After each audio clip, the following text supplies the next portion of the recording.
Today, we're living in different, people are watching all over the world. You accept Islam. And when you accept Islam, you have to make certain changes in your life. Whether you accept Islam, meaning you took Shahada, you used to be Christian, Jewish, Hindu, agnostic, atheist, Buddhist, whatever you used to be, you became Muslim, there are going to be some changes in your life. Or you were Muslim, but you were asleep, and then Allah woke you up. And then the Islam inside you woke up. There are going to be certain changes in your life. Those changes are going to be very visible to your family and friends. You're going to sit in different company now.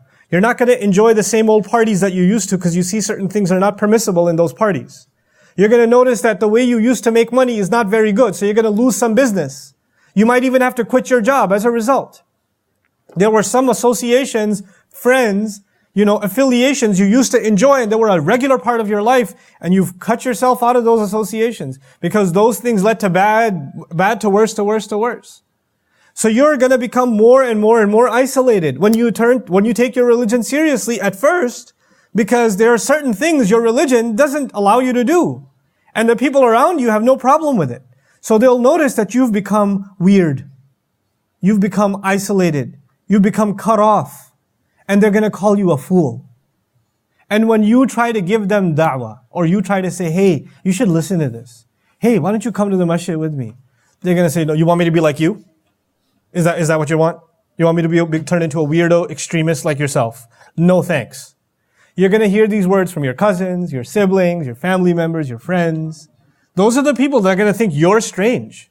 You're an idiot for doing what you're doing. You're way too extreme, man. Just relax. Take a balanced approach like me. Gulp, gulp, gulp. So this problem still exists. It still exists. أَنُؤْمِنُ كَمَا آمَنَ السُّفَهَاءُ. Allah turns around and says, أَلَا إِنَّهُمْ هُمُ السُّفَهَاءُ.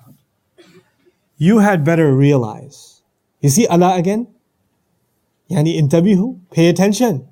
You better realize, you better not forget. Those people, they and only they, like no other, are the ultimate idiots. They are the ultimate fools. In what sense are those people fools? Now, I told you what they thought of as foolish. They thought of as foolish that you're missing out on life.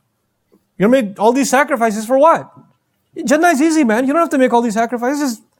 Be a little bit good in Ramadan, catch the 27th or something, and you'll be fine. But then, on the other side, when Allah calls them fools, He has a different definition of fool, doesn't He? So we have to think about, how does Allah mean fool? And so Al-Kafawi rahimahullah, pondering over what does Allah mean by a fool? Because we know what they meant by a fool. We need to understand what Allah means by a fool. He comments on it like this, and I won't translate first, because it's so poetically written. I'll read the whole thing first, and I'll come back and translate. ظاهر الجهل عديم العقل خفيف اللب ضعيف الرأي رديء الفهم مستخف القدر سريع الذنب حقير النفس مخدوع الشيطان أسير الطغيان دائم العصيان ملازم الكفران لا يبالي بما كان وما يكون أو سوف يكون. Subhanallah. Lahirul Jahl. He's obviously just led by his vile emotions. Whatever comes in his mouth, he says. Whatever he feels like doing, he does. Adimul Aql. He refuses to think. Think about what you're doing. Forget it, man. I don't want to think about it. You think for me. Khafiful lub. No, very light in their ability to ponder and reflect.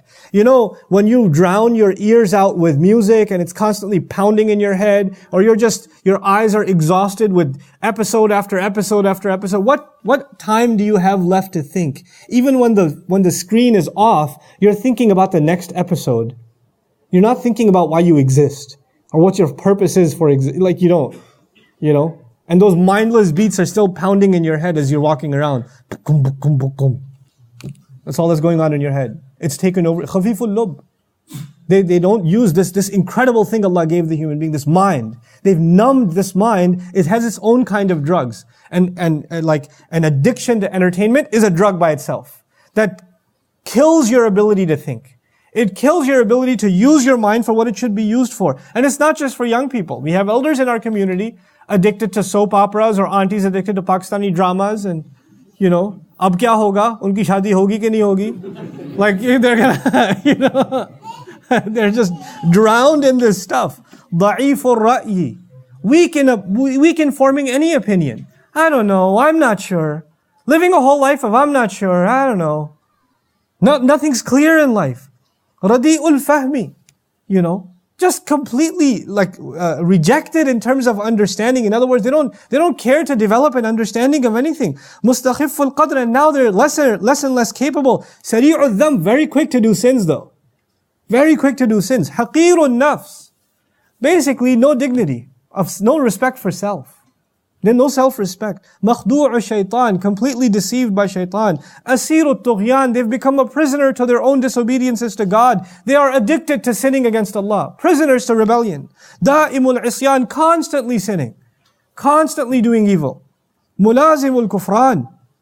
Completely, the only thing they're committed to is ingratitude. They just can't be grateful. Always entitled for more and more and more. لا يبالي بما كان أو لا ولا بما هو كائن أو سوف يكون. They don't care about what has been, what they've done in the past, what they're doing now, and what they're going to be doing. No care or consideration for consequences. What's a bigger fool than that? إنهم هم السفهاء. Those carefree, completely oblivious people, they are the ultimate fools.